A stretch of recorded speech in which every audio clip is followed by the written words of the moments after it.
네, 오래 기다리셨습니다. 그러면 오늘의 마지막 강연이죠. 바로 스마트시티의 연사분을 모셔보도록 하겠습니다. 델 테크놀로지스의 최기남 전무님께서 스마트시티, 디지털 첨단 기술로 진화, K시티, 기능적 도시에서 행복한 도시로라는 주제로 발표를 해주시겠습니다. 최기남 전무님을 큰 박수로 맞이해 주시면 감사드리겠습니다. 네, 안녕하세요. 방금 소개받은 델 테크놀로지스의 최귀남입니다. 저는 델 테크놀로지스에서 스마트 융복합 사업들을 개발하는 그런 역할들을 하고 있고요. 아마 델 하면 그냥 델 컴퓨터의 델, 마이클 델 회장이 있는 그 델 회사가 맞습니다. 그래서 저희가 B2C 쪽에 즉 컴퓨터나 워크스테이션이나 이런 쪽을 드라이브하는 비즈니스 포트폴리오가 하나 있는 반면에 또 고성능 기업용 컴퓨터하고 저장 장치나 네트워크 장비 또 이런 것들을 관리하는 소프트웨어들을 개발 생산하는 그런 글로벌 IT 기업이고요. 한국에는 전 지사에 소속돼 있는데 지금 한 850분 정도가 근무를 하고 있습니다. 그래서 저는 주로 공공기관이라든지 아니면 산하기관 또 일부 민간 기업 쪽에 델이 가지고 있는 인프라스트럭처를 셀링하기 위한 그런 목적으로 상위 도메인 즉 스마트 시티나 스마트 팩토리나 스마트 빌딩 쪽에 고객과 사업을 발굴하는 그런 일을 하고 있습니다. 그래서 그 전에도 시스코라는 미국 회사에서 그런 유사한 일들을 오래 해왔기 때문에 오늘은 주로 스마트 시티에 관련된 스마트 도시에 관련된 얘기를 하도록 하겠습니다. 그리고 갑자기 IT 회사가 왜 도시 얘기를 하지? 라고 의구심을 가지실 수 있는데 글로벌 IT 회사들 물론 플랫폼을 운영하는 아마존이나 구글이나 메타나 이런 플랫폼 기업들도 마찬가지지만 이런 어떤 어플리케이션이나 서비스를 이네이블하기 위한 IT 인프라를 공급하는 그런 기업도 델이라든지 HP라든지 시스코라든지 화웨이라든지 이런 인프라스트럭처를 제공하는 기업들도 그런 인프라스트럭처를 셀링하는 하나의 비즈니스 모델로 사실은 이런 도메인 날리지를 가진 사람들을 고용을 해서 서비스를 만들고 그런 서비스를 통해서 어떤 인프라를 셀링하기 위한 그런 목적으로 이런 사업들을 하고 있습니다. 그런 관점에서 도시에 대한 얘기를 할 텐데 제가 도시에 대한 얘기를 하기 전에 앞단에 좀 디지털 트랜스포메이션에 대한 어떤 트렌드라든지 이런 부분들을 몇 가지 좀 설명을 좀 드리려고 합니다. 이 슬라이드에서 보시는 거는 스위스의 IMD 비즈니스 스쿨 리서치가 있습니다. 이 IMD에서 매년 각국의 디지털 전환 속도 혹은 디지털 경쟁력에 대한 순위를 다양한 팩트를 가지고 조사를 합니다. 그래서 한국 같은 경우는 지금 올해 8위에 랭크가 되어 있는데요. 처음 조사할 때는 18위에서 시작을 해서 현재 올해 같은 경우는 한국이 디지털 경쟁력에 있어서 한 8위 정도가 된다라고 지금 조사가 되어 있어요. 근데 우리가 가만히 좀 제가 생각을 해보면 여러 IT 기술 중에 한국이 코어 테크놀로지로 가지고 있는 거는 메모리 반도체 말고 또 뭐가 있을까라는 생각이 듭니다. CPU는 아시다시피 인텔이나 AMD가 주로 만들고요. 아까 GPU 얘기도 많이 나왔지만 엔비디아 미국 회사가 주로 만들고요. 또 IPU라는 게 있는데 이건 또 영국의 아이프코어라는 회사가 만들고 또 다양한 알고리즘들이 있습니다. 영상을 분석할 때 쓰는 우리가 일반적인 알고리즘이 욜로라는 게 있는데 구글이 개발한 거예요. 아까 잠깐 영상 전 세션 영상에서 테슬라 차량이 밝은 대낮에 또 다른 차량을 친 거는 영상 분석 기술이 그 당시에는 그만큼 안 됐던 거예요. 사실 지금의 영상 분석 기술은 카메라의 눈이 사람의 눈보다 정확합니다.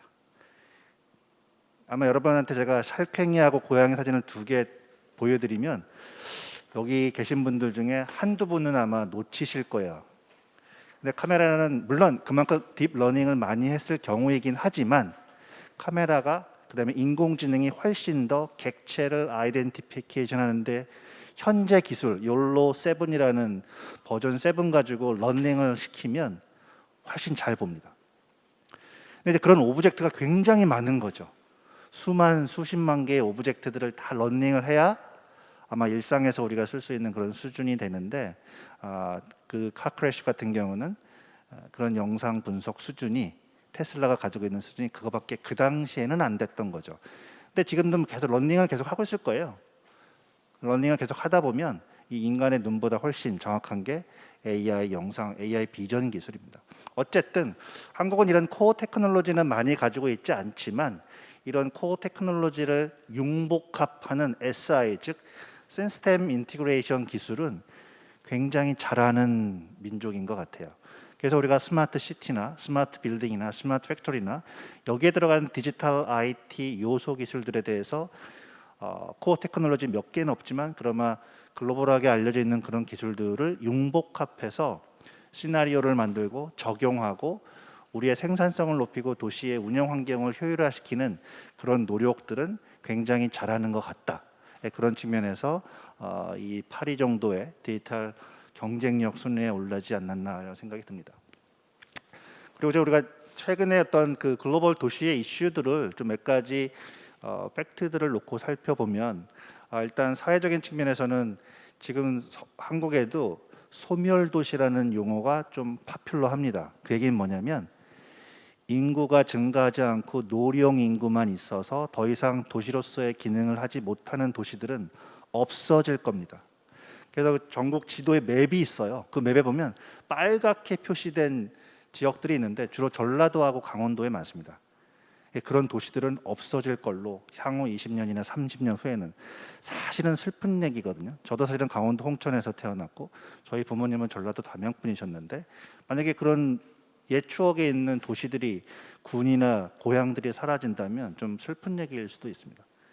근데 현실이라는 거죠. 계속 서울로 경기도로 성남으로 판교로 이렇게 올라오는데 사실은 막을 수 있는 특별한 뾰족한 수가 현재는 없는 거거든요. 어쨌든 이런 도시의 소멸, 특히 이제 한국 같은 경우는 초고령화 사회로 들어서면서 인구는 지금 늘지 않거든요. 감소세에 접어들었고 그럼에도 불구하고 전 세계 인구는 늘어는 나고 있죠. 아프리카라든지 유럽이라든지 이런 거 늘고 있으니까 여러 가지 이제 그 이슈들이 있습니다. 그리고 최근에 지난 몇 년 동안 가장 얘기가 많이 했던 경제 용어가 이제 플랫폼 경제 혹은 디지털 경제 이 두 가지 용어로 경제의 변화에 대해서 많이 얘기하고 있습니다. 오늘도 전 세션에 차 얘기를 했고 자동차 산업이 OEM 산업이 아니고 서비스 모빌리티 산업으로 바뀌었다라고 말씀을 하셨는데 50%는 맞고 50%는 좀 다른 의견이 있는 게 제조에 기반한 플랫폼 서비스인가요? 우리가 물리적인 공간 A에서 B, 소스에서 데스티네이션 이동을 하려면 지금도 여전히 비이클이 필요합니다. 그 비이클은 누군가 만들어야 됩니다. 다만 그 비이클을 이용하고 서비스 받는 구조가 달라질 뿐이에요. 앞으로 자동차를 살 일은 없을 겁니다. 향후 기간이 얼마는 그냥 서비스로 받을 거예요. 굳이 내가 저거를 사서 자동차 등록을 하고 자동차 세를 내고 그러진 않을 거다. 내가 필요할 때는 스포츠카를, 어떨 때는 캠핑카를, 어떨 때는 SUV를, 어떨 때는 세단을 필요할 때 필요한 시기에 필요한 위치에 그 자동차를 갖다 넣어주는 사업자가 있을 거고 그게 아마 현대이거나 테슬라이거나 도요타일 거죠. 그래서 그들이 모빌리티 사업자로 바뀐다는 얘기를 하는 거지 제조 자체가 무너지는 건 아닙니다. 우리가 메타버스 공간에서 시공간을 초월해서 움직인다면 자동차가 필요 없겠지만 내가 메타버스 환경에서 부산을 관광을 해보고 저기는 직접 가서 보고 싶어. 그럼 결국엔 기차를 타거나 비행기를 타거나 차를 타야 되거든요.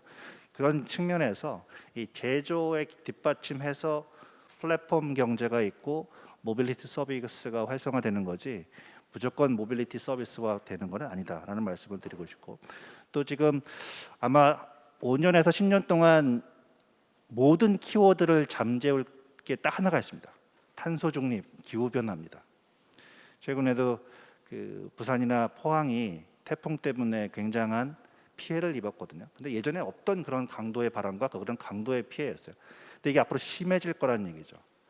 어느 정도 우리가 탄소 중립을 지키지 않으면 이런 문제는 굉장히 심해질 거고 또 최근에 많이 나오는 그 기술 용어들이 IoT, 빅데이터, 디지털 트윈, 메타버스, NFT, 블록체인 다 이런 기술들입니다. 이런 IT 기술들을 활용을 해서 도시의 문제를 조금이라도 완화하고 해소해보자라는 그런 노력들이 있고 그런 노력들 중에 이 가속화시킨 게 2016년도에 다보스 포럼에서 밥 회장이 4차 산업혁명 시대가 도래했고 디지털 경제가 올 거고 이 디지털 기술들을 활용한 다양한 서비스와 플랫폼들이 만들어질 거다 라는 얘기를 이제 했던 거죠. 그래서 그 이후에 이제 한국에서도 그 인더스트리얼 4.0, 4차 산업혁명 뭐 이런 얘기들이 계속 가속화되면서 예전에 디지털 기술을 덜 활용했던, 많이 활용하지 않았던 그런 분야에 굉장히 디지털 기술들을 활용을 하고 있는 과정이었어요.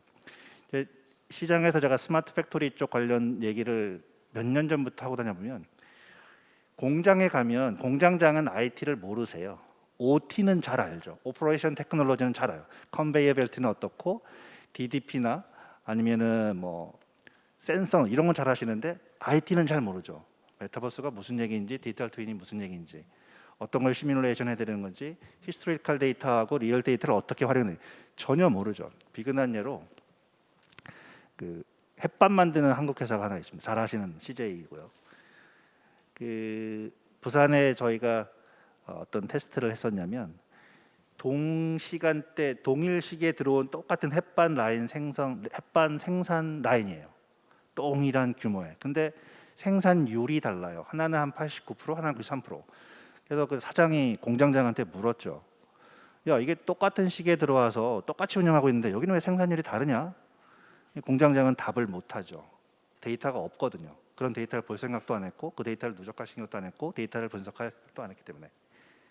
근데 이제 그걸 저희가 그 다양한 센서를 달고 생산 시점에서의 어떤 온도, 습도, 물 모든 것들을 추적해 봤을 때 어떤 경우에 어떻게 된다라는 것들을 일부 밝혀내는 그런 일들이 있었습니다. 그래서 이 도메인에 따라서 이 디지털 기술을 많이 이해하시고 적용하시는 분들도 있지만 또 그렇지 않은 환경들도 있어서 이런 것들을 가속화시켰던 게 이제 4차 산업혁명 얘기를 하는 것 같고, 그런 와중에 이 디바이스들이 생각보다 네트워크에 많이 물려 있습니다. 지금 전 세계 인구가 한 73억, 4억 되나요?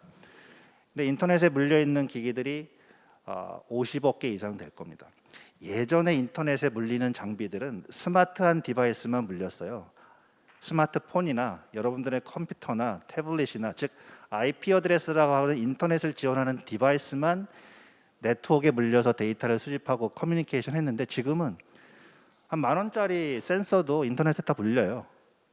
다만 프로토콜이라는 게 다르죠. 인터페이스가 다를 뿐이지 인터넷에 다 불려서 내가 데이터를 수집하려고만 한다면 얼마든지 수집할 수 있는 그런 환경이 되고, 내가 리모트에서도 우리 집 안방의 불을 껐다 켰다 할 수 있는. 그래서 저희 집에 좀 생각보다 제가 그런 데 관심이 많아서 집에 있는 굉장히 많은 한 20여 가지 디바이스가 네트워크에 다 물려 있습니다. 그래서 제가 외부에서도 필요하다면 컨트롤이 가능한 그런 환경이 되어 있고, 그리고 그 지난 한 5년 동안 가장 많이 언급이 됐던 단어 하나를 꺼내라고 하면 데이터입니다. 생각보다 이 데이터가 폭발적으로 증가를 하고 있고, 이 자동차를 놓고 보면 만약에 레벨 5의 fully automated vehicle이 하루 운행을 하면 어떤 연구 자료에는 3테라, 어떤 연구 자료에는 5테라 정도의 데이터를 발생할 거라고 예측을 합니다. 근데 만약 5테라라고 가정을 하면 이틀이면 약 10테라의 데이터를 생성시키는 거예요. 근데 제가 이 목 위에 얹고 있는 제 머리의 용량을 컴퓨터의 용량으로 컨버전하면 10테라밖에 되지 않습니다. 그렇게 막 우리 뇌에 컴퓨터된 그 저장할 수 있는 용량 크다고 생각하시는데 그렇게 크지 않아요. 10테라밖에 되지 않아요. 근데 자동차 이틀 운행하면 10테라 꽉 채우는 거죠. 그만큼 데이터가 폭발적으로 증가하는데, 이 데이터가 많다고 해서 이 데이터가 다 밸류 있는 건 아니에요. 보통 우리가 인터넷에 떠도는 데이터 중에 80%는 다 갭이지, 트래시에 들어가야 될 것들이고 그중에 한 20% 정도만 분석하고 저장할 가치가 있는 데이터라고 얘기를 합니다. 그래서 우리가 예를 들어서 온도 센서라고 하면 공장에 계속 37도일 거예요. 가끔 튈 때가 있겠죠. 그 데이터와 그 데이터가 발생한 시점과 그 상황이 필요한 거지 계속 1초 단위로 아니면 50ms로 37 이 데이터는 필요 없다는 거죠. 네, 그런 측면에서 이 데이터의 그 중요성이 떠오르곤 있는데, 올해 5월달에 그 세계 경제 포럼 다보스에서는 또 어떤 얘기가 나왔냐면 한국이 뿐만이 아니고 세계가 데이터 수집, 데이터 공유를 수년간 외쳤어요. 근데 한국에서도 보면 공공 분야는 일정 부분 기관에 무관하게 정부의 주도하에 데이터를 수집해서 활용할 수 있는 기반이 만들어지고 있는 반면에 민간 쪽은 절대 공유 안 합니다. 현대하고 테슬라하고 다 공유 절대 안 합니다. 도요타 절대 공유 안 해요. 그게 민간의 속성이에요. 그리고 그 데이터가 자기네들의 어셋이라고 생각하고 향후 비즈니스의 어떤 오일이라고 생각하기 때문에 그 데이터 공유는 쉽지 않습니다. 그래서 나온 얘기가 데이터 공유 얘기는 더 이상 하지 마라. 그 뉴욕 타임즈인가 어디 보도가 자체가 그래요. 더 이상 데이터 공유 얘기하지 마라. 다만 AI 공유에 대해서 얘기를 하자. 그러니까 보통 우리가 데이터가 많이 보여지고 이게 러닝을 많이 하면 정확도가 높아지는 건 맞습니다. 근데 흩어져 있는 조금만 데이터들을 기반으로 해서 러닝을 하고 그 결과를 가지고 모아서 어떤 처리를 하더라도 유사한 결과가 나온다는 논문이 있더라고요. 그런 측면에서 데이터 공유보다는 AI 공유를 좀 많이 얘기를 하는 것 같고, 그리고 아까 제가 언급한 이런 디지털 기술들이 사일로 형태로 운영되지 않습니다. 그러니까 하나의 서비스를 구현하기 위해서는 보통 5가지에서 10가지 기술들이 서로 네트워크로 연결이 돼서 운영이 돼야만 스마트 횡단보도 서비스, 스마트 교차로 서비스, 혹은 스마트 무슨 땡땡 서비스와 같은 그런 기술들이 서비스가 하나 만들어집니다. 그래서 이런 예를 들어서 현장에 있는 다양한 센서들, 그다음에 이 센서를 묶어주는 IoT 네트워크들, 거기서 프로토콜이 다르니까 이거를 변환시켜주는 게이트웨이들, 이런 건 다 현장에 설치되어 있거든요. 여기서 올라오는 데이터들을 클라우드 뒷단에서 수집하고 저장하고 분석하는 그런 일들은 버추얼 세계에서 이루어지는데, 버추얼 세계라는 게 이제 보이지 않기 때문에 버추얼 세계일 뿐이지 백엔드 단의 시스템에서 이루어지는 거죠. 그 위해서는 수집된 데이터를 분석하고 저장하고 러닝해서 사람의 휴먼 인게이지먼트 없이 이런 것들을 빨리 조치해야 되겠네 하는 그런 일련의 기술들이 상호 연동이 되어 있습니다. 그래서 궁극에는 모든 기술들이 AI로 수렴이 될 겁니다.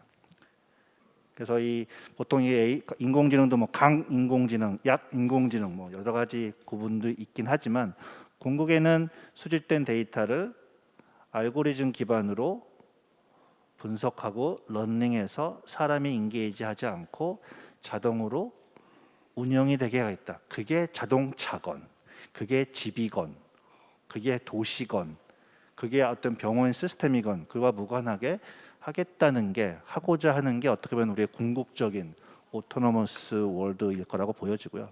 그런 과정에서 기업들이 굉장히 빠르게 혁신을 하고 있습니다. 예전에는 여기 보시는 것처럼 코카콜라, 노키아, G 이런 데들이 굉장히 잘 알려진 브랜드 가치 1위 회사였다면, 지금 여기 보시는 것처럼 아마존, 구글, 마이크로소프트, 애플 이런 데들이 그냥 그 자산 가치 가장 높은 기업들로 변해 있습니다. 이거는 계속 이렇게 갈 것 드는 거죠. 이게 기업이, 국내에서도 기업들이 막 그 몸부림을 많이 치고 있습니다. 디지털 트랜스포메이션을 하겠다고. 그래서 나는 옛날의 삼성이 아니야, 나는 옛날의 현대가 아니야, 나는 옛날의 LG가 아니라 막 그 기업 구조 조정도 하고 솔루션이나 서비스를 딜리버리는 방법도 바르고 새로운 비즈니스 모델을 만들고 어디는 없애고 어디는 있게 하고 막 지금 그 진통 작업들을 솔직히 하고 있습니다. 삼성 같은 경우도 하고 있고, 그리고 이 보시는 것처럼 2022년에 월드 탑 모스트 밸류able 브랜드라고 보면 역시 애플, 아마존, 구글, 마이크로소프트, 월마트가 여러분 그냥 소매점이라고 생각하시면 안 돼요. 월마트는 IT 기업입니다. 굉장히 큰 IT 기업입니다. 월마트가 자기네 어떤 이커머스를 위해서 내부에 가지고 있는 개발 인력이 몇백 명이 됩니다. 거기서 만들어진 소프트웨어들을 지금 계속 잘 활용을 하고 있고, 빅데이터 분석을 가장 잘하는 회사 중에 하나가 월마트예요. 넷플릭스 빅데이터 회사예요. 여러분들은 비디오 스트리밍을 제공해주고 돈을 받는 그런 기업으로 넷플릭스를 판단하시겠지만, IT를 제가 볼 때는 굉장히 어마어마한 AI 회사입니다. 그 친구는 내가 언제 어느 날 무슨 환경에서 무슨 영화를 볼지를 알고 있어요. 봄에, 여름에, 비 오는 날, 눈 오는 날, 쟤는 뭐 할 거야라고 저를 굉장히 잘 판단하고 있는 게 넷플릭스입니다. 그런 측면에서 우리가 기업을 바라보는 속성을 가지고 있는 비즈니스 네이처도 있지만 뒤에 숨겨진 어셋들과 케이퍼빌리티가 무엇인지를 보고 이해할 필요가 있다라는 거고, 그런 관점에서 이제 국내 기업들도 삼성이나 LG나 현대나 롯데나 금융사들 다 지금 트랜스포메이션 하려고, 지난 2년 반 동안, 2년 9개월 동안 그 코로나 일구의 과정을 거치면서 세상이 굉장히 많이 바뀌었거든요. 뭐 지금도 미국 기업들 보면 잘 아시겠지만 재택근무 다시 사무실로 오라고 하면 그만두는 친구들 많습니다. 한국도 지금 유사합니다. 그래서 지금 워케이션이라는 뭐 새로운 어떤 서비스나 아이디어를 만들어서 어떻게든 그 IT 인력들을 유지하려고 하는 노력들을 하고 있거든요. 그런 측면에서 뭐 현대 같은 경우도 정영선 회장이 우린 더 이상 카 메이커 제조사가 아니야, 모빌리티 회사야라고 얘기를 하고 있는 것도, 삼성 같은 경우도 디지털 트랜스포메이션을 하기 위한 굉장히 많은 준비들을 하고 있고요. LG 같은 경우도 지금 일부 기업들 다 팔아버리고 이제 아마 LG가 애플처럼 차를 만들지 않을까. 사실 LG가 계열사 가지고 있는 모든 역량을 합치면 만들 수 있거든요. 시작을 안 할 뿐이지. 그래서 지금 계속 빠르게, 특히 SKT 같은 경우는 이제 ESG 쪽에 굉장히 발빠르게 움직이고 있고, 그런 측면에서 국내 대기업들도 살아남기 위한 굉장히 빠른 디지털 트랜스포메이션을 하고 있다라고 이제 말씀을 드리고 싶습니다. 그래서 제가 전반적으로는 그 국내외의 어떤 디지털 전환이라든지 전략에 대한 기술들이 어떻게 있는지 좀 이렇게 말씀을 드렸고요. 자, 이런 기술들을 도시에 씁니다. 그래서 보통 우리가 그 스마트 시티 얘기를 할 때 이 도시는 그 인간이 발명한 가장 위대한 산물이라고 얘기하는 사람들도 있습니다. 그리고 한국은 수원 화성이 스마트 시티의 최초라고 얘기하는 사람도 있습니다. 정조가 수원 화성 그 만들 때 굉장히 기획을 정교하게 한 도시예요. 그래서 우리 한국에서는 수원 화성을 스마트 시티의 초시라고 그렇게 얘기를 하고 있습니다. 그래서 어쨌든 도시를 구성하고 있는 다양한 도시 구성물과 사회와 기업과 시민들이 잘 어우러져 있는, 기술적으로 어우러지는 도시는 스마트 도시라고 하는데, 보통 시티 뒤에 스마트를 붙였다는 얘기는 도시의 다양한 모습이 있을 수는 있는데 IT하는 관점에서 디지털 기술을 접목을 시켰고, 접목된 디지털 기술을 이용해서 도시가 안고 있는 일반적인 문제, 즉 교통 문제, 범죄 문제, 환경 문제, 생활 문제, 쓰레기 문제, 이런 것들을 조금이라도 해소 완화한 도시, 완화해 가는 도시, 그런 과정을 우리가 이제 스마트 시티라고 이해하시면 될 것 같아요. 그래서 여기 제가 이제 몇 가지 그 표준화 기구라든지 아니면 언론에서 정의한 스마트 도시에 대한 정의들이 있습니다. 기본적으로 이제 가장 일반적인 정의가 ICT 기술을 이용하여 도시의 문제를 해결하고 효율성과 안전성을 높여 시민의 삶의 질을 향상시키는 신개념의 도시를 스마트 시티라고 한다. 그래서 스마트 도시는 도시의 효율성을 제고하고 새로운 가치를 창출하고 다양한 도시 문제를 스마트한 방법으로 해결하고 시민의 삶과 질을 높여가는 지속 가능한, 여기 지금 사실 제일 중요한 게 지속 가능한, 서스테이너블하냐, 아니면 잠시 그냥 반짝하는 형태로 기술을 선보였는데 잠깐 효과만 있다가 없어지는 기술들도 많거든요. 그래서 이게 이 서비스라는 것은 유기체 같아요. 그래서 굉장히 좋은 서비스는 오래 살아남아서 계속 유지가 되지만 어떤 서비스는 기술의 발전과 트렌드에 따라서 살았다 죽었다 살았다 죽었다 하거든요. 그런 측면에서 스마트 시티를 이렇게 정의를 하고 있습니다. 그래서 이런 그 스마트 시티가 왜 필요하냐? 결국은 경제 지형이 초광역화되고 있고, 지금도 이제 부산, 울산, 경남은 부울경 초광역 도시를 만들려고 해요. 이게 너무 서울 수도권에 거의 2천만 인구가 살잖아요. 거기에 경제가 집중돼 있고, 그러니까 사실은 대구나 부산 지역 이런 쪽은 경쟁이 안 되는 거예요. 광주도 그렇고. 그래서 이 광역 도시들끼리 이렇게 뭉쳐서 또 다른 대 메트로폴리탄을 만들고 거기서 어떤 경제를 활성화시키려고 하는 그런 현상들이 지금 요 문재인 정부와 전 정부와 윤석열 정부에서 진행이 되고 있는 그런 과정입니다. 그리고 또 제가 서두에 말씀드렸던 것처럼 그 인구 감소와 구조 변화들이 분명히 있고, 또 기술이 굉장히 빠르게 변하다 보니까 이런 기술들을 어떻게든 수용하려고 하는 자연적인 현상, 그런 것들로 인해서 이제 스마트 시티를 많이 활성화시키려고 하는 거고, 이 1차, 2차, 3차, 4차 산업혁명의 트렌드에 발맞춰서 도시도 산업 도시에서 근대 도시로, 또 지속 가능한 도시에서 스마트 도시로 활성화되고 있습니다. 그래서 근데 이제 한국 같은 경우는 2000년도부터 1990년 후반부터 2000년 사이에 UCT라는 네이밍을 만들었고 유비쿼터스, 즉 모든 시설들이 네트워크로 연결된 도시. 그걸 이제 유비쿼터스 UCT라고 불렀어요. 그래서 UCT 법도 있었습니다. 그 당시에는 그 당시에 가장 첨단 기술을 활용해서 교통 분야에, 범죄 분야에, 도시의 어떤 여러 가지 분야에 기술을 적용했던 것을 UCT라고 불렀던 거예요. 근데 사일로 형태였죠. 교통 따로, 생활안전 따로 이런 사일로 형태로. 그 당시에 기술이라는 게 거의 뭐 RFID가 제일 컸던 것 같아요. 일부 네트워크 기술들 벌써 한 23년 전이잖아요. 근데 2017년도에 UCT법이 스마트 시티법으로 바뀌었습니다. 이 스마트 시티에서는 이제 스마트한 서비스들 그리고 에코시스템 간의 그 코릴레이션, 즉 상관관계, 즉 교통 데이터하고 기후 환경 데이터를 같이 상관관계 분석을 해야 실제 일정 부분의 교통 흐름을 확인할 수 있거든요. 순수한 교통류의 데이터만 가지고는 정확히 교통을 분석할 수 없어요. 그래서 여러 가지 그 데이터들을 융복합해서 하는 그런 노력들을 하고 있습니다. 그러니까 스마트 시티를 진행하는 과정에서 정말 저렇게 꼭 해야 돼? 이렇게 예산이 많이 들어가는데 그 들어간 예산만큼의 효과가 있어? 이런 의구심들이 공무원분들도 그렇고 실제 하는 사람들 많이 있었습니다. 그래서 여기 나오는 사진은 어떻게 보면 이제 그 맥킨지의 리포트를 제가 인용을 하긴 했지만 여전히 이 부분은 숙제이긴 합니다. 왜냐하면 보통 우리가 도시를 크게 그린필드 즉 신도시 만드는 사업이 있고 브라운필드 즉 기존의 사람들이 많이 살고 있는 도시를 리노베이션 혹은 이노베이션 하는 사업이 있을 수 있는데 이 그린필드 쪽은 어차피 도시를 지을 때 설계할 때 구축할 때 ICT를 전체 사업비에서 한 10%, 12, 3%만 더 넣으면 돼요. 근데 기존의 브라운필드 도시, 운영되고 있는 도시는 사실은 그 도시가 운영되기까지 수십 년이 있었을 텐데 그 시설을 다 바꿀 수가 없죠. 그래서 일부만 투자하게 될 수밖에 없고 그러다 보니까 그 효과에 대한 이슈들은 분명히 있습니다. 그럼에도 불구하고 도시 문제를 디지털 기술로 해소해서 완화시키고 나면 뭐 이런 효과가 있을 거다 정도가 뭐 이해하시면 될 것 같습니다.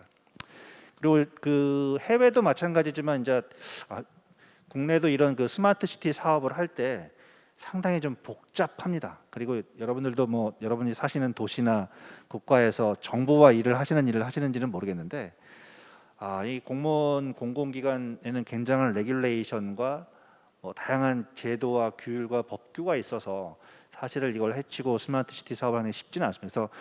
그래서 국내 같은 경우도 이제 뭐 과기부도 스마트 시티 사업에 관련돼 있고 국토부도 스마트 시티 사업에 관련돼 있는데 이 다부처 사업이기도 하고 또 지자체 단위로 내려가면 그 주무관 보통 이제 우리나라는 보통 그 지자체에 주무관도 있고 사무관도 있고 막 그렇습니다. 그런 분들하고 막 이렇게 엮여 있다 보니까 이 스마트 시티 사업을 진행하는 과정에서 다부처 연계해야 되고 또 시민들 그 도시에 사는 시민들이 그 도시의 환경을 제일 잘 알거든요. 그리고 도시마다 색깔이 달라요. 서울이 안고 있는 문제, 제주도가 안고 있는 문제, 부산이 안고 있는 문제, 광주가 안고 있는 문제가 공통 분모도 있지만 특화된 분모들이 있거든요. 색깔이 다르다는 겁니다. 근데 그 색깔을 다르게 바라보고 이해하고 설계하고 구축해야 되는데 이제 그런 부분들이 간과되는 부분들이 있어서 그런 부분들에 있어서 시민 참여가 이제 좀 필요하고 또 이 도시가 바라보는 비전이 무엇인지도 확립해야 되고 그 도시가 생성된 데이터를 분석을 해서 이 도시는 이런 부분에 개선을 해야 되겠군. 그리고 그걸 평가하고 다시 지속 개선할 수 있는 이런 이제 플로우로 보통 우리가 스마트 시티 사업을 진행을 합니다. 그래서 한국 같은 경우는 이 디지털 기술을 가장 많이 활용하다 보니까 뭐 AIoT 시티, AI하고 IoT 즉 사물 인터넷을 혼합한 AIoT, 데이터 드리븐 시티 즉 도시에서 생성된 교통과 관련된 데이터. 여기서 말하는 데이터는 디지털 데이터입니다. 뭐 이렇게 종이로 서류화돼 있는데 프린트아웃된 그런 게 아니고 컴퓨터에 저장된 컴퓨터가 이해할 수 있는 디지털 데이터를 얘기하는 겁니다. 그래서 수집된 데이터를 많이 가지고 분석하는 데이터 드리븐 그리고 메타버스 그리고 블록체인 기반의 어떤 도시를 지향을 합니다. 그래서 블록체인은 뭐 암호화폐 그런 목적이 아니고요. 보안을 위한 기술입니다. 그래서 이 보안을 위해서 블록체인 기술들이 활용이 되고 있는데, 그래서 이러한 기술들을 활용해서 첨단 스마트 시티를 읽어가고 있는 게 한국의 스마트 시티 사업의 현 주사라고 일단 보시면 될 것 같아서, 지금 각국에서 뭐 각 도시에 사시는 분들이 내가 살고 있는 지자체에서는 이런 걸 하고 있나, 이런 비전이 있나, 어느 정도 스마트할까. 근데 우리가 사실은 이걸 일상생활을 하면서는 피부로 느끼지 못하세요. 얼마나 스마트한지 안 한지를. 백엔드 딴에는 굉장히 막 IT 디바이스들이 아주 그 물 밑에 있는 오리발처럼 움직이죠. 근데 이제 사실은 저도 서울에서 굉장히 오래 살았지만, 그리고 서울이 굉장히 그 스마트 시티 랭킹이 하이이긴 함에도 불구하고 스마트한가? 사실 백엔드 딴에는 굉장히 많은 기술들이 포함이 되어 있는 거거든요. 그래서 그 유럽에 있는 어떤 친구들이 와서는, 야, 니네는 버스 도착 시간을 이렇게 정확하게 맞추냐? 유럽은 안 그래. 근데 한국은 그렇거든요. 특히 제주도 가면요, 거의 초 단위로 맞춰요. 근데 이게 차량에 설치된 초정밀 위치 측기가 다 붙어 있어요. 근데 내가 볼 때는 서양에도 이렇게 돼 있는 게 많지가 않거든요. 그러니까 대한민국이 그런 기술들을 흡수해서 적용하는 데는 정말 빠른 도시입니다. 그리고 이제 한국만 이렇게 스마트 시티에 뭐 그런 건 아니고, 사실은 스마트 시티를 가장 먼저 드라이브 된 데는 유럽 쪽이거든요. 이 핀란드나 네덜란드나 영국이나 이런 데들은 사실은 굉장히 앞서 있죠. 그리고 좀 약간 유럽이나 미국 쪽의 스마트 시티하고 한국이나 아시아 쪽의 스마트 시티 사업이 좀 방향이 다른 게, 유럽은 탑다운 방식이 아니고 그 바텀업 방식입니다. 그러니까 민간 쪽에서 시민들이 자발적으로 필요에 의해서 이런 걸 필요해, 이런 걸 해야 돼라고 이제 시장이 돼서 뭐 리빙 랩이라고 하는 시민들의 커뮤니티 굉장히 활성화되어 있는데, 한국이나 아시아는 중앙 탑다운 방식으로 중앙 정부에서 지자체에서 어떤 기획을 하고 거기에 필요한 민간 기업들을 끌어들이는 형태, 그런 식으로 좀 이렇게 하고 있는데, 사실은 어떤 게 좋다 나쁘다 할 수는 없어요. 중국도 스마트 시티를 굉장히 많이 하는데, 인도도 많이 하고, 속도는 빠르죠.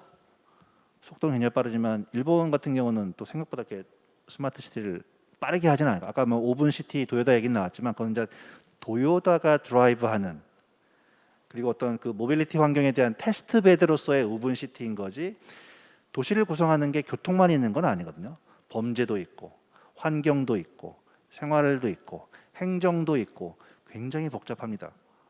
그런 측면에서 좀 다른 현상을 보이고 있다. 그래서 해외 같은 경우도, 특히 이제 이게 유럽, 네덜란드 같은 경우는 제가 제일 좋아하는 케이스인데, 이게 국내에도 그렇고 일부 해외도 그렇고 스마트 시티 할 때 그 마스터 플랜이라는 거를 세웁니다. 비전을 설정을 하고. 근데 굉장히 좋은 미사 역구로만 비전을 설정하는 경우가 많아요. 무슨 뭐 아름다운 무슨 도시, 생활이 편리한 무슨 이렇게 하는데, 여기 암스테르담 같은 경우는 언제부터 언제까지 우리는 에너지 소비를 몇 프로 줄이는 방향으로. 그래서 1단계 끝난 게 2020년도에 2010년도에 시작할 때 비전이 도시의 에너지 사용량을 20% 줄이는 거예요. 탄소도 그렇고. 근데 그거를 달성하기 위해서 수많은 분야가 투입이 되죠.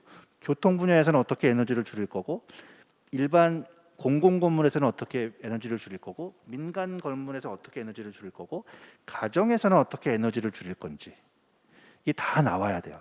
서비스 모델들이.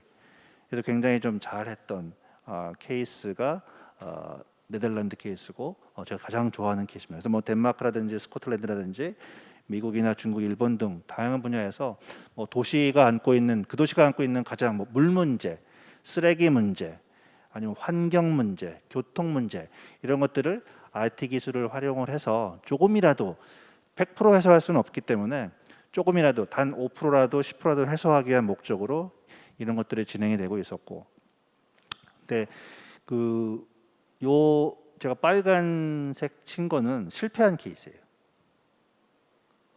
구글이 그 토론토에 있는 약간 슬럼한 그 수변 작은 도시를 구글 스스로 투자해서 스마트 시티화 해보겠다고 4년을 투자하고 했다가 결국은 드랍을 했죠. 그게 뭐냐면, IT 하는 사람이 도시 전체를 이해할 수가 없어요. 우리 구글의 원 목적은 이 도시에서 나온 데이터들을 소유하고 실험하고 그거를 확산하기 위한 속내가 있었거든요.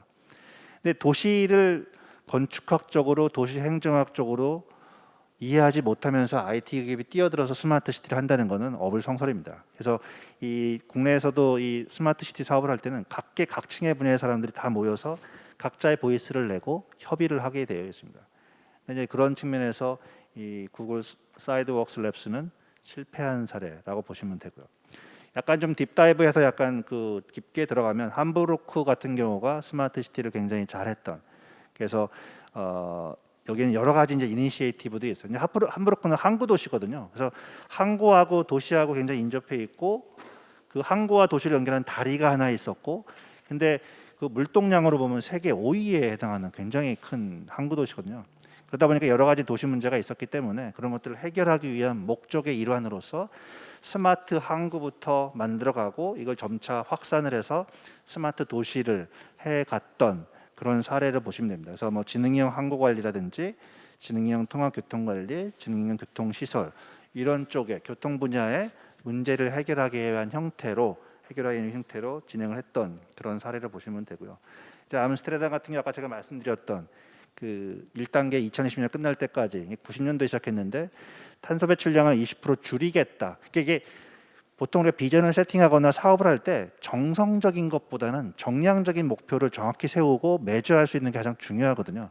대부분 그냥 아름다운 미사여구만 가지고 하는 경우가 많은데 여기처럼 이렇게 딱 정량적인 수치를 제시하고 그 수치를 달성할 수 있는 다양한 아이디어와 서비스를 각 분야별로 굉장히 세밀하게 만들었던 케이스라 굉장히 좀 잘된 케이스라고 저는 생각을 합니다. 그래서 이제 그 국내에서도 UCT 사업에서부터 시작해서 스마트 시티까지 쭉 오면서 그럼 대한민국이 이 바라보는 스마트 시티의 모델은 어떤 모델이다라고 정의한 게 사실은 이 사진입니다. 이게 국토교통부 산하의 국토교통과학기술진흥원이라고 하는 산하 그 연구원이 있고 그 연구원에서 스마트 시티의 모양을 교통과 환경, 안전, 에너지, 경제, 복지 이러한 분야에서 이러한 서비스들이 IoT나 AI나 빅데이터나 메타버스 등등 기술을 활용해서 이러한 분야에 이러한 서비스가 구현을 하겠다, 구현을 하고 있다, 구현을 했다라고 하는 그런 목표 모델을 이렇게 이제 정의를 해 놓은 겁니다. 그래서 이 정의 기반에는 역시 데이터 얘기를 안 할 수가 없는 게 결국은 도시에서 생성되는 모든 교통, 환경, 기후 등등등의 데이터를 수집을 하고 수집된 데이터를 에코시스템 간의 상관관계 분석을 해서 이 도시가 안고 있는 문제점들이 무엇인지를 클리어하게 공무원분들이 판단하시고 그 문제를 해결할 수 있는 방안을 내놓고 해결하는 그런 이제 과정들을 보시면 되겠습니다. 작년하고 이제 올해 지자체에서 조금 많이 이루어졌던 사업이 뭐냐면 디지털 시장실이라는 사업이 있어요. 그러니까 그 각 시장실이나 군수실 혹은 도지사실 안에 이런 큰 화면에다가 도시의 그 움직이고 있는 데이터를 실시간으로 계속 보여주는 거예요. 그러니까 과거 통계 데이터를 보여주는 게 아니고 과거 통계 데이터 플러스 실시간 데이터를 쭉 뿌려주면서 지금 도시가 어떻게 돌아가고 있네, 교통 상황이 어떻구나, 지금 기후 대기 상태가 어떻게 되어 있구나, 뭐 이런 것들을 큰 대시보드 안에 보여주면 시장이 그걸 딱 보고 나면 내가 내일은 뭘 해야 되겠네, 어떤 지시를 해야 되겠구나, 이런 걸 이제 알게 되는 거죠. 그런 측면에서 디지털 시장실이라는 사업들이 꽤 많이 진행이 됐습니다. 그리고 이런 그 도시 보통 CTOS라고 하는데 이 도시를 운영하는 오퍼레이팅 시스템 운영 체계를 지금 여기서 보시는 것처럼 그 데이터화, 지능화, 스마트화에 따라서 어떤 다양한 분야에 적용하기 위한 그런 또 운영 체계들을 한국의 도시들은 뭐 다 그런 건 아니지만 한국의 지자체가 한 240개 정도 되거든요. 보통 지방자치제니까 지금은 그중에 광역시라든지 또 재정 여력이나 이 디지털에 관심이 많은 그 도시 위주로 이런 운영 체계들을 갖춰가고 있습니다. 그래서 그 국토교통부도 지난 정부에서부터 계속 마중물 사업을 해주고 있어요. 그래서 지자체하고 중앙정부의 돈을 매칭시켜서 다양한 이제 스마트 시티 사업들을 할 수 있도록 진행을 하고 있습니다. 근데 이런 과정에 해외 도시들 보통 K시티라는 사업을 하면서 그 ODA나 그 국토부 예산을 가지고 특정 해외 도시가 이제 공모에 들어오면 그 도시의 스마트 시티 마스터 플랜 컨설팅도 짜주고 뭐냐면 지능형 시스템이나 아니면 스마트 교통이나 이런 사업을 할 수 있도록 자금 지원을 해주고 그걸 이제 국내 기업들이 맡아서 하는 경우가 많습니다. 그래서 만약 여기서 이제 그 여러분들이 사시는 도시에서 여러분들이 IT 사업을 하시는 분들이라면 제가 볼 때는 그런 사업에 참여해서 실제 어떤 매출이나 마진 구조도 가져갈 수 있는 거 아닌가. 어차피 한국 정부가 지원해주는 돈이기 때문에 그런 일들이 지금 많이 벌어지고 있습니다. 제가 지금 페루 리마 쪽에도 이제 스마트 교통 쪽 사업을 하고 있는 경우도 있기 때문에 그런 쪽에 또 관심을 가질 필요가 있다. 그리고 국내에서 지금 지난 정부부터 해오는 두 개의 실증 도시 사업이 있습니다. 하나는 부산 에코델타 시티 사업이 있고 부산 세종 5-1 사업이 있는데 지금 현재 LG 그룹사가 이 전체 사업들을 둘 다 진행을 하게 됩니다.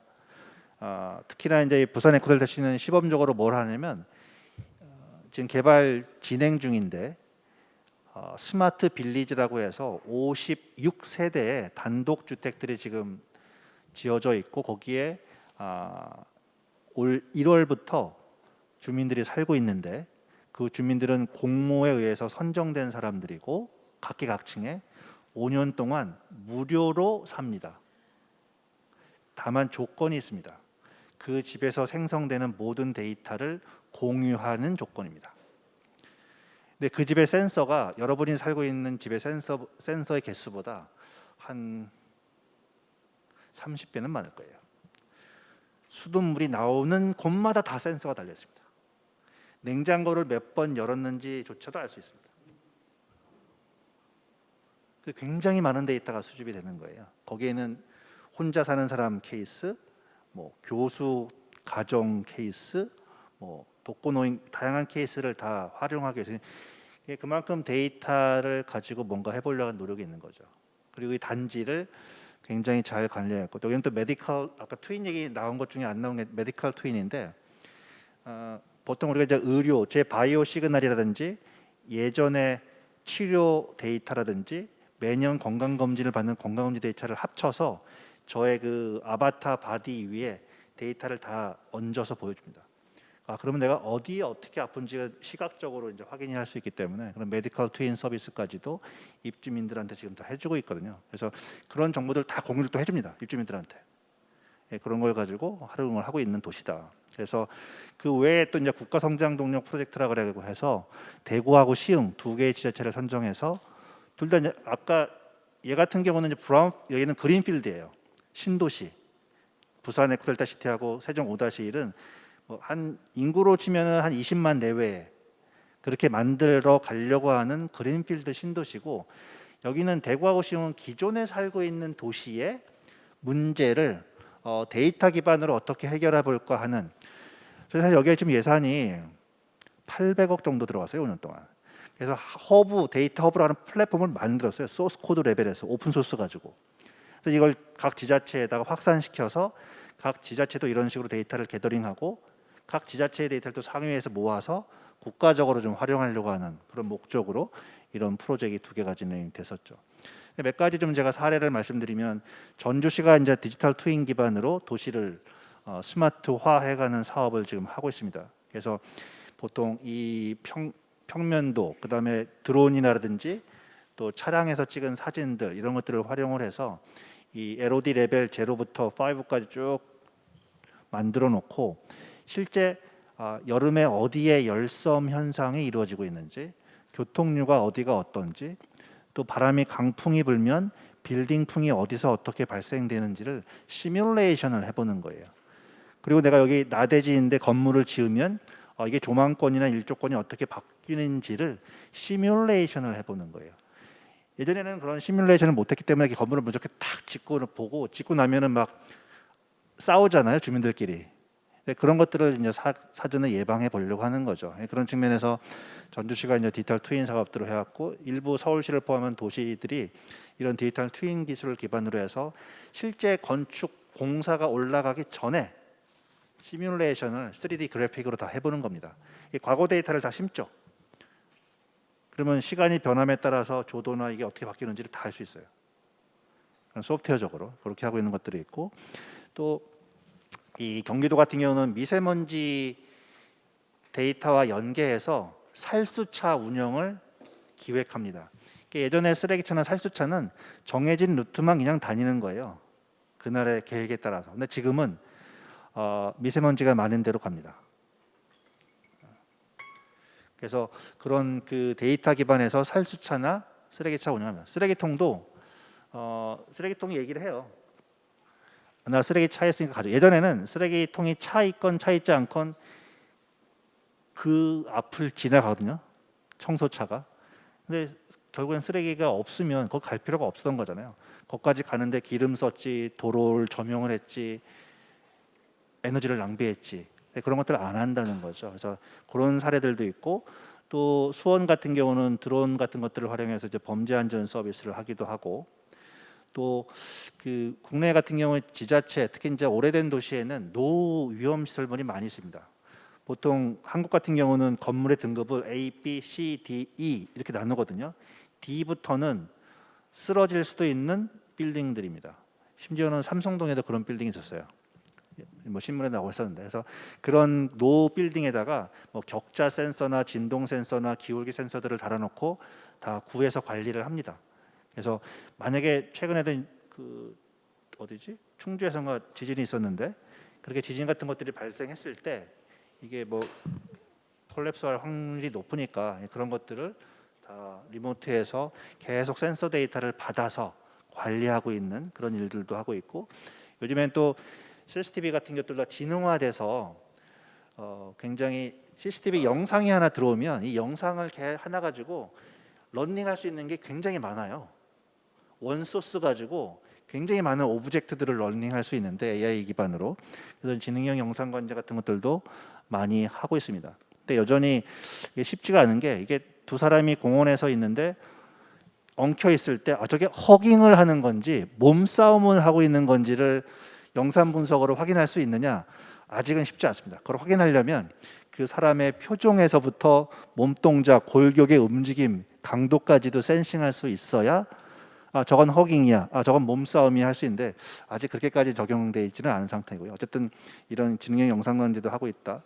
그 다음에 지금 국내에도 보면 이 다중 복합 시설, 그 건물 굉장히 규모가 크고 사람들이 많이 밀집되는 복잡한 대형 건물들이 꽤 많이 있는데, 여기서 이제 화재나 테러나 지진이나 이런 것들이 발생을 했을 때 그 발생 위치로부터 사람들이 멀어지게끔 하는 기술, 저희가 이제 다중시설 AI 재난 대피 솔루션 같은 것들이 현재 있습니다. 그래서 그 실제 각 센서라든지 이런 그 지능형 재난 유도등 같은 것들을 달아두고 이쪽으로 가세요, 위로 가세요, 아래로 가세요, 이런 것들을 모바일과 음성과 시그널 그 디스플레이 장비로 알려주고, 심지어는 지금 이 회사가 미국에서는 어떤 것들을 하면은 초등학교에서 총성이 났을 때 총성을 인지하고 총성이 난 장소로부터 멀어지게끔 하는 그런 솔루션도 개발을 해서 지금 그 공급을 지금 하고 있는 그런 과정에 있습니다. 뭐 이런 것들도 있고, 그래서 보통 이 유엔에서도 보면 그 지속 가능한 Sustainable Development라는 고를 정해놓고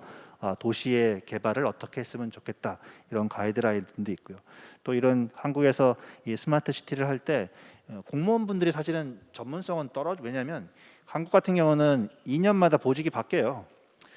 이게 뭐 네트워크 전문가, 시스템 전문가, 아니면 행정 전문가, 교통 전문가가 아니고 그냥 이렇게 계속 보직이 바뀌기 때문에 전문성을 가져가기 힘들거든요. 그래서 외부에 있는 다양한 뭐 학계나 민간에 있는 전문가들을 모아서 어떤 커뮤니티를 만들고 그들의 자문을 받아서 어떤 도시 문제를 해결해가는 그런 과정들을 있고, 또 이런 과정들 속에서 뭐 KPMG나 딜로이트나 아니면 맥킨지나 이런 컨설팅 회사한테 용역을 주고 그 도시의 스마트 시티 플랜을 이렇게 잡아가는 역할들도 하고 있습니다. 그래서 이런 마스터 플랜을 잡을 때 뭐 에너지 환경이나 빌딩 인프라나 모빌리티 이 다양한 분야의 다양한 기술을 활용해서 어떻게 개선할 수 있을지에 대한 그런 고민과 노력들을 하고 있습니다. 그래서 보통 그 우리가 소셜 스마트 시티 보통 그 한국도 보면 일단 아까 얘기 나왔던 초고령화, 그다음에 복잡화, 거대화 뭐 다양한 이슈들을 안고 있기 때문에 결국은 스마트 시티도 그 도시에서 살고 있는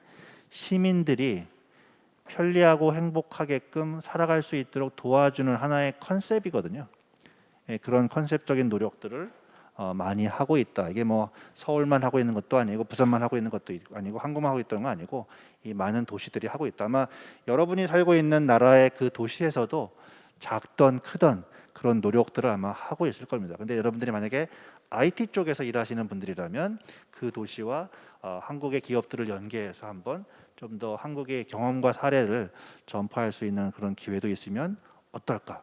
제가 이제 저는 외국계 회사만 주로 있어서 뭐 이전에는 시스코라는 데도 한 12몇 년 있었거든요. 그래서 뭐 해외 이런 사례나 그런 참여도 좀 해봤었는데 좀 그 한국 사람들은 이 디지털이나 이런 거 굉장히 좀 이렇게 관심도 많고 빠르고 적용을 쉽게 하는데 또 서양인 애들 보면은 굉장히 좀 꼼꼼하고 좀 더디기도 하고 좀 다르더라고요. 문화 차이일 수는 있는데 그런 측면에서 이런 한국의 다양한 그 사례들을 그 도시에 적용이 안 돼 있다면 소개하고 활용하는 건 어떨까? 뭐라는 그런 얘기를 합니다. 그래서 제가 마지막으로 여기 나오는 이 키워드들이 사실은 다 돈입니다. 결국은 사물이 발생시키는 데이터를 모아서 수집하고 저장하고 분석해서 이걸 기반으로 어떤 새로운 비즈니스 모델을 만들고 그 비즈니스 모델을 기반으로 서비스를 하면 분명히 돈이 될 거다. 네, 그런 노력들을 하는 과정에 이 도시의 데이터가 또 하나의 어떤 오일이 되지 않을까라는 차원에서 말씀드렸습니다. 이상입니다. 감사합니다. 네, 감사합니다. 우리 다시 한번 최기남 전무님께 큰 박수 부탁드리겠습니다. 감사합니다. 네, 국내외 스마트 시티 진행 사례를 통해 보다 더 쉽게 정의하고 이해할 수 있었으며 데이터와 플랫폼 중심의 스마트 시티 진화까지 알아볼 수 있는 좋은 기회였던 것 같습니다. 혹시나 질문이 있으신 분들은 손을 들어서 우리 질문해 주시면 되겠습니다. 네, 여기 마이크 전달 부탁드리겠습니다. 예. 그 제가 한국에 와서 보니까 뭐 문제들이 있죠. 사회는 항상 문제가 있으니 미국도 마찬가지고 하겠지만 교육이 가장 큰 문제 중에 하나인 것 같아요. 그러니까 사교육 뭐 한 달에 뭐 한 명당 뭐 120만 원씩 들어간다 뭐 여러 그런 얘기들 그게 이제 학교 이외의 학생들이 그 저기 학원을 가서 학원에서 뭐 한 과목 두 과목 세 과목 이렇게 듣는 거가 이제 사실 이렇게 눈으로 보이는 그런 거고 그다음에 그 학생들이 이제 대학교를 가는데 거기서도 뭐 탑 몇 퍼센트만 또 좋은 대학교 가고 그리고 또 대학교를 졸업을 하면 이제 또 취직을 해야 되는데 취직이 또 대학교를 들어가는 것처럼 또 어렵고 내년에는 더 이제 취직이 다 문을 닫아 이제 고용을 안 할 거다라고 이렇게 얘기는 하는 아주 그냥 악순환의 격인 것 같아요. 첫 번째는 이제 그것에 대한 어떤 그 솔루션을 만약에 제공을 한다면 어떤 것이 될 수 있을지가 이제 첫 번째 제가 궁금한 거고요. 그게 실질적인 문제였었던 거고요. 그리고 두 번째는 지금 이제 그 큰 사고가 났는데 며칠 전에 뭐 아시겠지만 이제 헤드폰을 들고 다니면 이제 뭐 구글이다 뭐 이제 미국에서는 그래서 이제 사실은 여기 트래픽이 얼마나 막히고 뭐 이런 게 사실은 이게 얼마나 이제 자동차를 타고 움직일 때 소리 속도나 뭐 그 밀집도나 이런 걸 가지고 이제 그런 거 다 나타나는 거잖아요. 뿐만 아니라 이제 이게 또 뭐 제가 한국처럼 제가 많은 나라는 가보지 않았지만 한국처럼 CCTV 이게 많은 나라는 처음 봤어요. 하여튼 집에서 나오자마자부터 시작해가지고 지하철을 통해가지고 제가 어디들 갔든지 다 찍히게 되어 있는데 그게 이제 그 스퀘어핏당 몇 명씩 이렇게 들어간다라고 하면 그 모르기가 더 힘들 것 같아. 세상에 그러니까 그것도 이제 한두 명도 아니고 100명도 아니고 1000명도 아니고 10,000명도 아니고 몇십만 명이 모이는 그런 일이 있다. 근데 이게 어떤 아무런 그러니까 조치를 할 수가 없는 거잖아요, 사실은. 그러니까 비디오를 열심히 보고 있겠지, 사람들은 상황을. 근데 그런 게 어떤 의미가 있는 건지 사회에 그런 게 좀 궁금합니다. 예. 일단 두 가지 질문을 해주신 것 같아요. 하나는 그 교육 분야에도 과연 이런 디지털 기술을 활용을 해서 뭔가 완화, 도움, 변화를 줄 수 있느냐 하는 거 하나. 두 번째로는 뭐 사실은 이태원 사고를 언급하신 것 같은데 그런 사고들이 CCTV라든지 기타 솔루션을 활용해서 미리 예방, 대응, 대비할 수 있었을지 않을까라는 이제 말씀하신 것 같은데 첫 번째 거는 제 개인적인 의견인데 방법이 없습니다. 교육 정책과 부모님의 인식과 문화가 바뀌지 않는 한 디지털 기술로 그 격차를 줄여서 해결하겠다는 거는 제가 IT적으로는 얘기할 수 있어요. 자, 원격 교육이라는 것도 있고 유튜브에 있는 많은 방송 메타버스 환경을 써서 스스로 공부하면 꼭 튜터가 필요하지 않을 것 같은데 그래서 제가 기술적으로 얘기할 수 있지만 그게 도움이 안 돼요. 결국은 제가 보면 내가 졸업하고 미적분을 써본 적이 없거든요. 직장 생활하면서. 근데 이걸 내가 왜 배웠지? 그 생각이 드는 거예요. 그래서 이 교육 정책이나 커리큘럼이나 부모님의 인식이 바뀌지 않는 한 쉽지 않은 얘기다. 일부 소외 지역에 있는 산간 지역에 있는 학생들한테 원격 교육을 해주고 화상 교육을 해주고 메타버스 환경에서 컨텐츠를 제공해주고 그런 건 할 수 있겠죠. 근데 그게 지금의 문제를 해결할 수 있느냐? 없습니다. 그리고 두 번째, 사실은 그 군집 밀도라는 게 있어요. 그 1평방 스퀘어 안에 사람이 몇 명 들어갔냐. 그래서 그거에 따라서 어느 정도가 되면 압력이 가해진다는 그게 있어요. 그리고 그 군중의 플로우, 흐름이라는 게 있는데 사실은 이태원 같은 경우는 그 한 40m에서 5m 간격의 카메라로 CCTV 카메라로 그거를 분석을 하고 알람을 줬으면 그리고 빨리 해산하거나 흩어지게 했으면 사실은 막을 수 있는 사고는 맞죠. 근데 아직은 그런 게 안 돼 있는 거예요. 그리고 설마 그런 일이 벌어지겠어라고 간과한 거죠. 간과하면 안 되는데 간과했던 일이 벌어진 건데 사실은 기술적으로는 해결할 수 있어요. 분명히 의학적으로 뭐 군집 밀도에 대한 게 있고 군집 밀도가 일정 부분 넘어가면 사람의 가슴이나 흉부에 압박이 가해져서 숨쉬기 곤란해질 수 있어. 그러니까 이걸 해산시켜야 돼. 그럼 뭐 사이렌을 울리건 경찰을 출동시키건 그렇게 할 수는 있어서 해산시킬 수 있었을 텐데 그렇게 되기 전까지. 근데 지금도 뉴스에서 보면 완전 콩나물 시루잖아요. 근데 그렇게 되기까지 한 3-4시간 걸렸을 거거든요. 근데 그 전에 벌써부터 3시간 전부터 이런 알람을 띄워줬으면 전혀 아무 문제 없었을 일을 그렇게 된 거죠.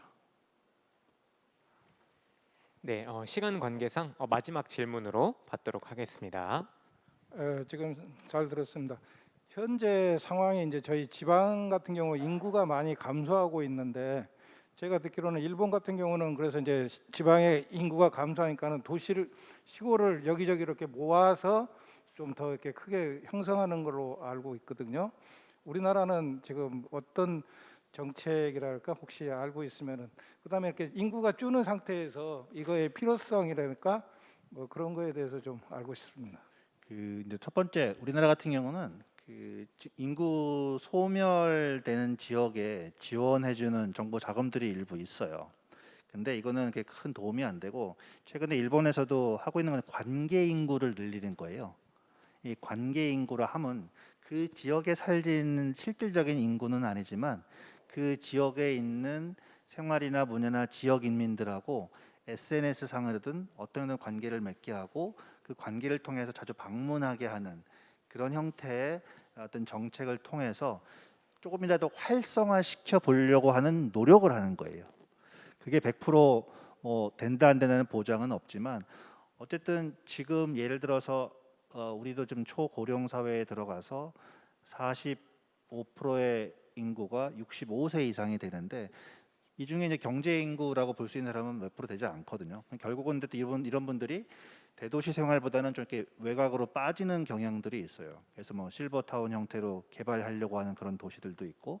그래서 만약에 우리나라 인구가 물리적으로 계속 늘지 않을 거라면 일부 지자체들은 아마 통폐합이 될 확률이 높습니다. 그래서 약간 좀 규모 있는 지자체를 만들고 거기서 나오는 세수를 활용해서 유지하려고 하는 형태로 갈 확률이 있지 않을까라는 그런 생각을 좀 하게 됩니다. 네, 감사합니다. 우리 유익한 강연 그리고 친절한 설명까지 잘 진행해 주셨습니다. 우리 델 테크놀로지스 최기남 전무님께 다시 한번 큰 박수 부탁드리겠습니다. 네, 좋은 강연 진심으로 감사드립니다. 네, 오늘 발표를 해주신 모든 분들께 다시 한번 감사의 말씀드리고요. 오늘 혁신산업 트렌드 세미나를 통해 푸드테크, 모빌리티 그리고 마지막 스마트 시티까지 보다 더 귀중한 정보를 얻을 수 있었던 소중한 시간이었습니다. 자, 이제 현장에 계신 분들, 되게 이제 먼 걸음 해주신 분들을 위해서 간단하게 저희가 좀 분위기를 바꿔서 애플워치라는 또 어마무시한 선물을 걸고 간단한 리마인드 OX 퀴즈를 진행을 하고자 합니다.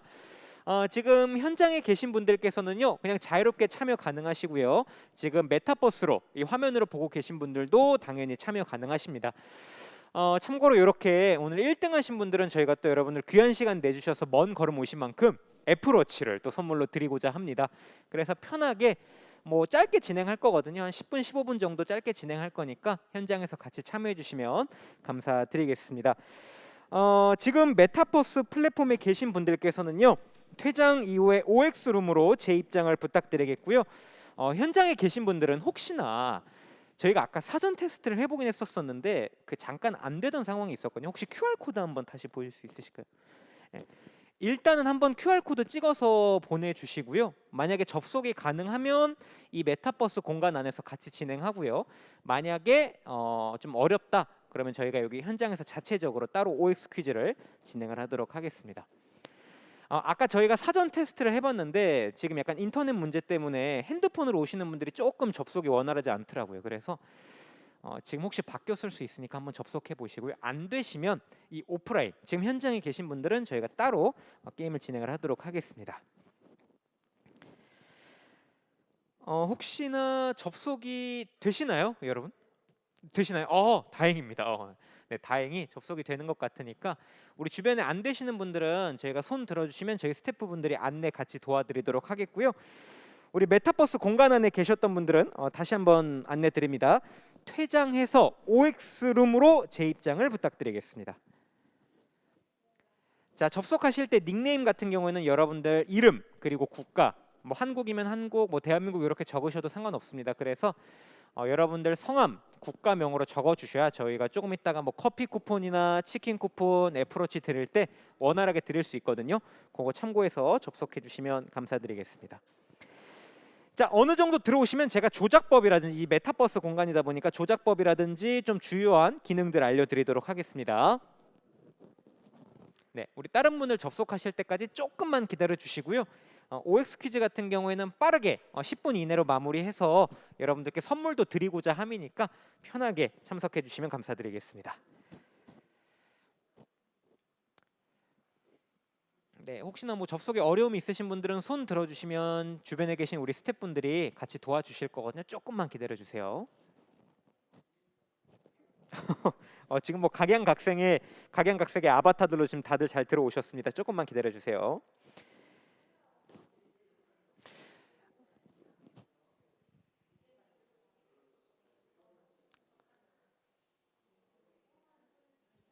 네, 우리 안 되시는 분들 계시면은 주변에 스태프분들이 함께 도와주시고요. 뭐 메타버스에 계신 분들도 잘 접속하셨을 것 같습니다.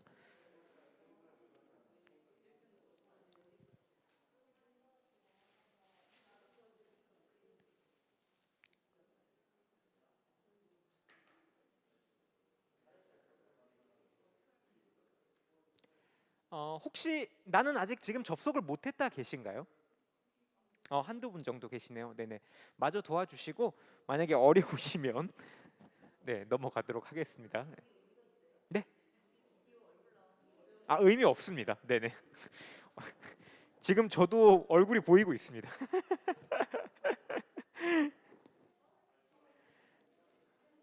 네. 얼굴은 굳이 안 보이셔도 됩니다. 메타버스니까요, 그죠? 네. 저희가 또 시간이 정해져 있기 때문에 부득이하게 이제 30초 뒤에는 시작을 하도록 하겠습니다. 양해 부탁드리겠습니다.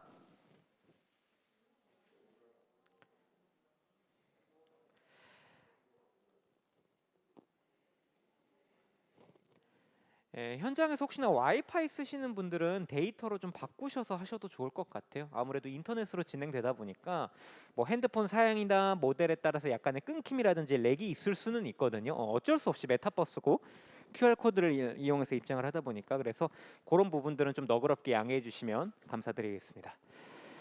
오케이, 자 그러면 더 지체할 수는 없는 관계로 제가 간단하게 조작법이나 주요한 기능들 설명드리고 바로 퀴즈를 진행을 하도록 하겠습니다.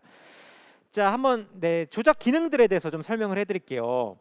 자, 왼쪽에 보이시는 조이스틱 기능입니다. 그래서 여러분들 방향키라고 생각해 주시면 됩니다. 각각의 아바타들이 뭐 좌우, 뭐 앞, 뒤로 움직일 때 쓰는 조이스틱 기능이 왼편에 준비가 되어 있고요. 이어서 가운데 하단에 보시면 아바타 동작입니다. 그래서 여러분들 뭐 다양하게 움직이거나 감정 표현할 수 있는 기능들이 가운데 하단에 준비가 되어 있다라고 보시면 될 것 같고요. 자, 이어서 우리 가운데 보시면 시선 전환이라고 카메라 아이콘 보이시죠? 그거 같은 경우에는 이제 1인칭, 3인칭으로 보일 수 있는 그냥 카메라 기능이라고 보시면 좋을 것 같습니다. 네. 자, 그리고 마지막 가장 중요한 기능입니다. 이거 선물 받을 때 이 기능 모르시면 선물 못 받습니다. 우측에 보시면 채팅 기능 보이시죠? 당첨되신 분들은 채팅에다가 여러분들 이메일을 적어 주셔야 됩니다. 그래야 저희가 원활하게 선물이라든지 수령할 수 있으니까 채팅 기능만큼은 꼭 알아두시면 좋을 것 같습니다. 채팅이나 이동하기 기능들은 꼭 아셔야 되겠죠. 자, 그러면 간단하게 뭐 저도 지금 여기 노트북으로 들어와 있거든요. 뭐 우리 간단하게 한번 움직여 볼까요? 이거 뭐야? 네, 갑자기 꺼져서 이거 한 번만 되네. 네, 간단하게 여러분들 좀 움직여 보시고, 네, 조작 방법이 조금 익숙해지시면 좋을 것 같습니다. 30초 뒤에 시작할게요.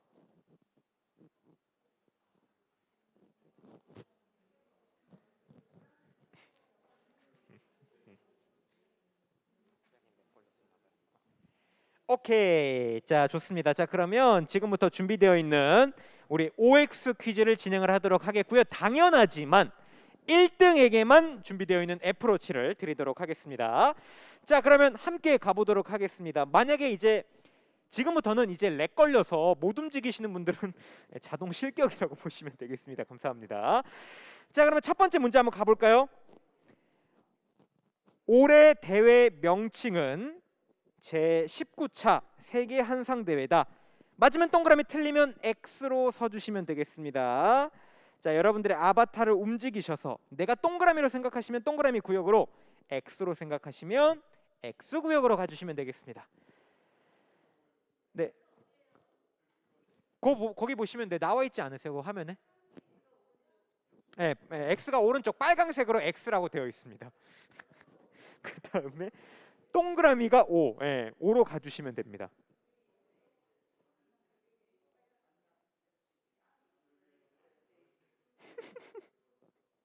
지금 잘 움직이고 계신가요?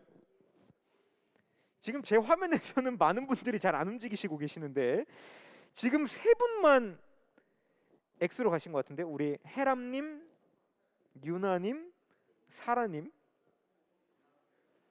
네.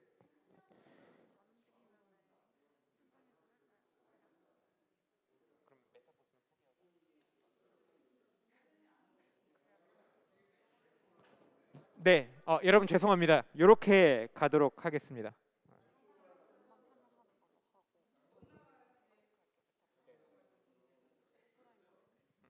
오케이, 자 그러면 이렇게 가도록 하겠습니다. 지금 현장에서 동시에 접속하다 보니까 조금 인터넷 끊김 현상들이 있는 것 같아서 지금 현장에 오프라인에 계시는 분들은 이제 저랑 같이 하는 걸로 하고요.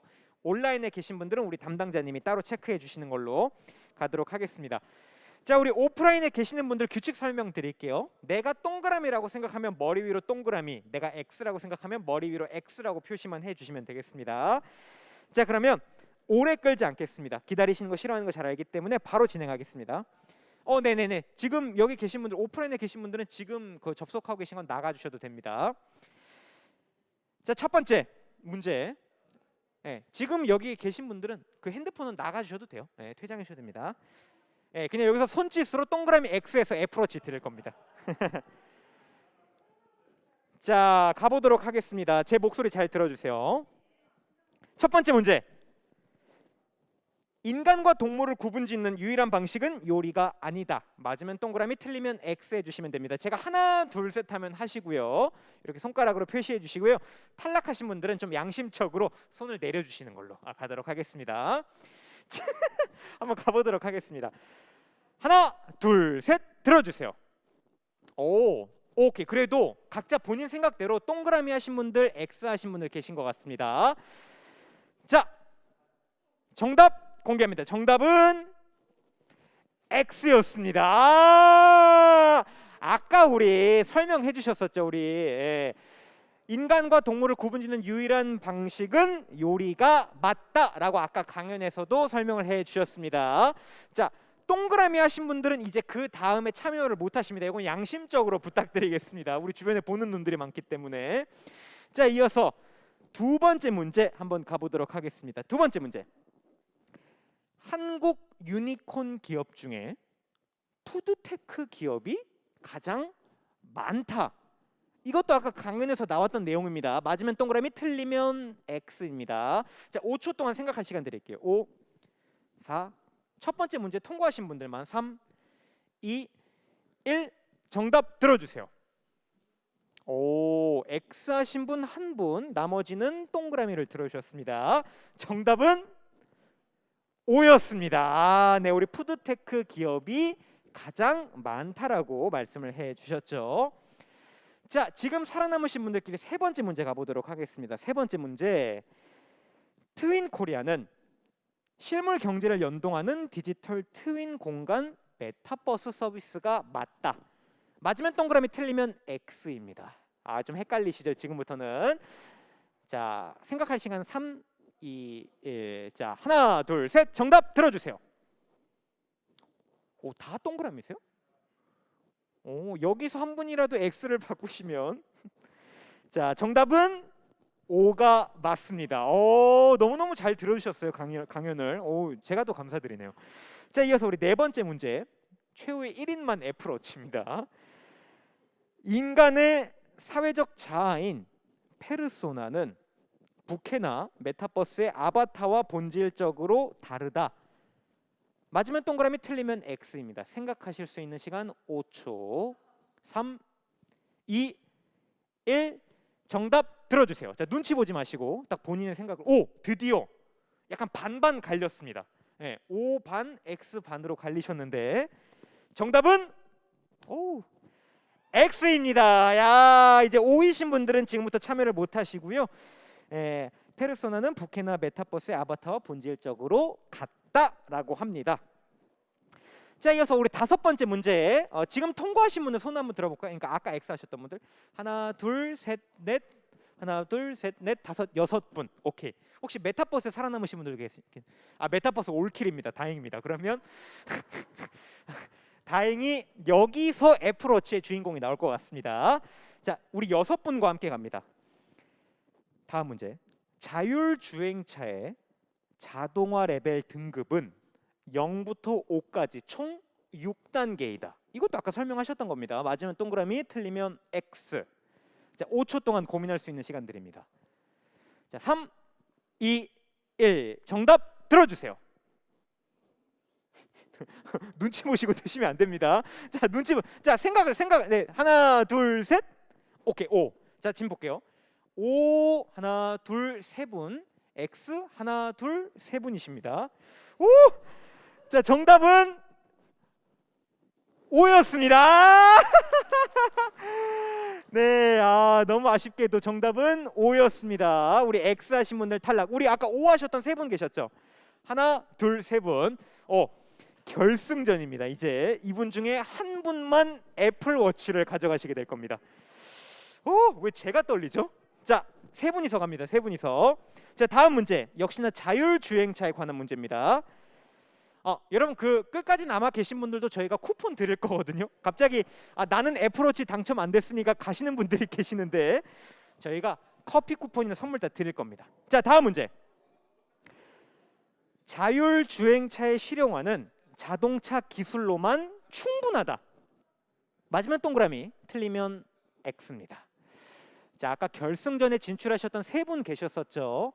자율주행차의 실용화는 자동차 기술로만 충분하다. 맞으면 동그라미, 틀리면 X. 자, 우리 세 분이서 갑니다. 자, 3. 눈치 보지 마세요. 2. 1. 정답 들어주세요. 지금 세 분이 동시에 X 나오셨는데 정답은 X였습니다. 야, 충분하지 않다라고 하고요. 자, 바로 갑니다. 7번째 문제. 사람이 의존하지 않는 완전 자율주행차의 사고 책임은 기존과 같이 운전자에게만 있다. 이것도 아까 우리 세 개로 나눠서 잘 설명을 해주셨던 부분입니다. 자, 우리 세 분 고민할 수 있는 시간 3, 2, 1. 자, 정답 들어주세요. 이 강연을 굉장히 잘 들어주셨던 것 같습니다. 맞아요. X였고요. 자동화 레벨 4등급 이상의 사고 책임은 기존과 다르게 사람에게만 있지가 않고요. 업체랑도 같이 있다라고 했었었죠. 자, 다음 8번째 문제 갑니다. 2021년 3월에 레벨 3 자율주행차를 100대 한정 리스로 판매했던 회사는 혼다이다. 맞으면 동그라미 X. 이번엔 틀림. 이번에 좀 갈릴 것 같은 분위기인데 지금 머리를 감싸매신 분들도 계시고요. 자, 3, 2, 눈치 보지 마시고 1. 정답 들어주세요. 아니, 눈치 보지 마시고 왜 이럴 때 X 해도 되거든요. 예. 자, 정답은 O였습니다. 야, 네, 맞아요. 혼다가 맞았습니다. 자, 이어서 우리 다음 스마트 시티로 넘어가 보도록 하겠습니다. 마지막 강연이었죠. 자, 대한민국 정부가 추진하는 스마트 실증 도시는 서울과 광주 두 곳이다. 맞으면 동그라미, 틀리면 X. 요거 다 PPT에 나와 있었던 내용들이었습니다. 자, 3, 2, 1. 정답 들어주세요. 드디어 갈렸습니다. 자, 동그라미 한 분, X 두 분이신데요. 정답 공개입니다. 정답은 X였습니다. 네, 실증 도시는 부산과 세종 5-1 생활권 두 곳이었습니다. 야, 이렇게 해서 우리 두 분이 결승전에 진출하셨고요. 최후의 1인 마저 한번 가려보도록 하겠습니다. 남아 계신 분들도 선물 다 드릴 거예요. 조금만 더 기다려주세요. 빨리 끝냅니다. 자, 다음 문제. 스마트 시티 혁신 성장 동력의 일환으로 진행되는 데이터 허브 시범 적용 도시는 대구와 시흥이다. 자, 맞으면 동그라미, 틀리면 X. 자, 우리 두 분입니다. 두 분. 눈치 보지 마시고 동그라미 X로 바로. 자, 제가 3, 2, 1 할 때 안 들면 실격으로 가겠습니다. 하나, 둘, 셋 들어주세요. 둘 다 X라고 하셨는데 정답 공개입니다. 정답은 O였습니다. 야, 이번에 차라리 한 분이 O를 했었으면 애플워치를 가져가는데 우리 두 분 아쉽고요. 한 번 더 갑니다. 자, 다음 문제. 지역별 미세먼지 측정을 통해 청소차를 연계하여 운영하는 도시는 제주도다. 자, 맞으면 동그라미, 틀리면 X. 자, 3, 2, 눈치 보지 마시고 1. 정답 들어주세요. 아니야. 자, 그치, 진짜 X가 맞았죠, 그죠? 네, 이제 뒤에 보시면 탈락. 우리 여성분은 뒤에 보시면 탈락 처리합니다. 오케이, 정답은 X입니다. 제주도가 아니라 경기도였습니다. 정답은 경기도. 자, 이어서 다음 문제. 최후 1인 아직까지도 안 나오고 있습니다. 자, 자동화 레벨 4등급은 긴급시 운전 주도권을 시스템이 갖는다. 맞으면 동그라미, 틀리면 X. 뒤에 보시면 실격입니다. 우리 여성만 볼 거예요. 자, 3, 2, 1. 정답 들어주세요. 네, 정답 들어주세요. 오케이, 하고 갈렸습니다. 자, O라고 하셨고요. X라고 하셨습니다. 자, 축하드립니다. 드디어 애플 워치의 주인공이 화면을 통해 공개가 될 예정이고요. 정답은 O였습니다. 네, 축하드립니다. 정답은 O였고요. 우리 오늘 간단한 소소한 이벤트, 소소하지만 상품이 아주 센 이벤트, 우리 애플워치의 주인공이 되셨습니다. 우리 큰 박수 부탁드리겠고요. 참고로 우리 당첨되신 분들은 꼭 이메일을 저희 쪽 스태프진에게 기재를 해주고 가셔야 되고요. 오늘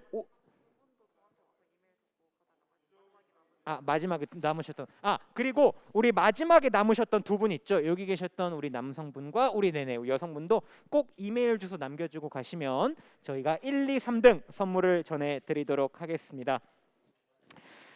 네, 여러분 어떻게 오늘 좀 유익하고 즐거운 시간이셨나요? 네, 우리 발표를 해주신 모든 분들께 다시 한번 감사의 말씀드리고요.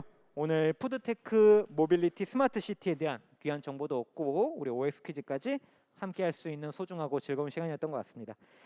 자, 앞으로 남은 한상 대회의 다양한 프로그램과 한국 시간으로 내일 14시부터 진행되는 글로벌 한상 기업의 성장과 역할 세미나에도 많은 참여 부탁드리겠고요. 우리 온라인, 오프라인으로 참석해 주신 많은 분들께 진심으로 감사드린다는 말씀드리면서 오늘 행사는 여기서 마치도록 하겠습니다. 여러분 수고 많으셨습니다. 감사합니다. 네, 고생 많으셨습니다.